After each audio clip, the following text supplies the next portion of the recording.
White sauce ஸ்பெகேட்டி பண்ண தேவையான பொருட்கள்: ஸ்பெகேட்டி தேவையான அளவு, பூண்டு 10, mushroom 1 cup, fresh cream 1 cup, பால் 1/4 கப், சீஸ் 2 க்யூப்ஸ், உப்பு தேவையான அளவு, oregano 1 spoon, chilli flakes 1 spoon, maida 1 spoon, butter தேவையான அளவு. முதல்ல ஸ்பெகட்டி வேக வச்சிடலாம். ஸ்பெகட்டி வேக வைக்க ஒரு பேன் எடுத்து அதில் 2 கப் தண்ணி சேர்த்து 1 ஸ்பூன் உப்பு, 2 ஸ்பூன் எண்ணெய் சேர்த்து ஒரு கொதி விட்டுடலாம். கொதி வந்ததும் எடுத்து வச்ச ஸ்பெகட்டி அதில் சேர்த்துடலாம். ஸ்பெகட்டி கொஞ்சம் நீளமாக இருக்கிறதுனால அதை உடச்சிட வேண்டாம். கொஞ்சம் கொஞ்சமாக தான் வேகும். வெந்ததும் நம்ம பாத்திரக்குள்ளே அடங்கிடும். அது பேனுக்குள்ளே வந்ததும் ஒரு லிடு போட்டு மூடி 10 நிமிஷம் வேக வச்சிடலாம்.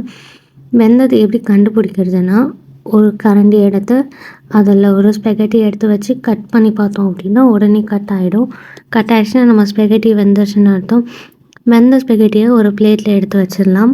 அடுத்து சாஸ் பண்ணுறதுக்கு பூண்டை எடுத்து அதை நல்லா குட்டி குட்டியாக நறுக்கிட்டு கழுவி வச்ச மஷ்ரூமையும் நல்லா நார்மல் சைஸில் கட் பண்ணி வச்சிடலாம்.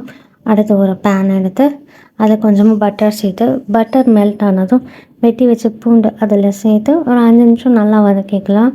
பூண்டு வதங்கினதும் வெட்டி வச்ச மஷ்ரூம் அதில் சேர்த்து வதக்கிக்கலாம். மஷ்ரூம் வந்து சீக்கிரம் வெந்துடும். அதனால நான் அதுக்கு தண்ணி எதுவும் சேர்க்கல. லிட்டு போட்டு மூடி வச்சிங்க ஒரு 5 நிமிஷம் அப்படின்னா மஷ்ரூம் வெந்துடும். மஷ்ரூம் வெந்ததும் அதில் 1 ஸ்பூன் மைதா சேர்த்துக்கலாம். கொஞ்சமாக 1/4 கப் பால் சேர்த்துக்கலாம். ரெண்டுத்தையும் நல்லா மிக்ஸ் பண்ணிக்கோங்க க்ரீமியாக. அப்படியே உங்களுக்கு பால் பத்தலைன்னா கொஞ்சமாக தண்ணி சேர்த்து மிக்ஸ் பண்ணிக்கோங்க. மைதா வந்து திட்டாக இருக்கக்கூடாது. நல்லா மிக்ஸ் ஆனதும் அதில் நம்ம எடுத்து வச்ச 1 கப் ஃப்ரெஷ் க்ரீம் சேர்த்து அதையும் நல்லா மிக்ஸ் பண்ணிக்கலாம். க்ரீம் நல்லா மிக்ஸ் ஆனதும் ஒரு கொதி வரட்டும். கொதி வந்ததும் 2 சீஸ் க்யூப்ஸ் போட்டுக்கலாம். சீஸ் நல்லா மெல்ட் ஆனதும் நல்லா க்ரீமியாக இருக்கும். அதை நல்லா கிளறி விட்டு அதில் 1 spoon oregano, 1 spoon chilli flakes, கொஞ்சமாக சால்ட் போட்டு நல்லா மிக்ஸ் பண்ணிக்கலாம். அது ஒரு 2 கொதி நல்லா வந்துடட்டும். இன்னும் உங்களுக்கு நல்லா க்ரீமியாக வேணும் அப்படின்னு நினச்சிங்கன்னா கொஞ்சம் தண்ணி கூட சேர்த்துக்கலாம். நீங்கள் தண்ணி சேர்த்து அதையும் 2 கொதி விட்டுருங்க. நம்ம மைதா சேர்த்துருக்கிறதுனால நீங்கள் தண்ணி சேர்த்தாலுமே அது நமக்கு நல்லா திக்காக கிடச்சிரும்.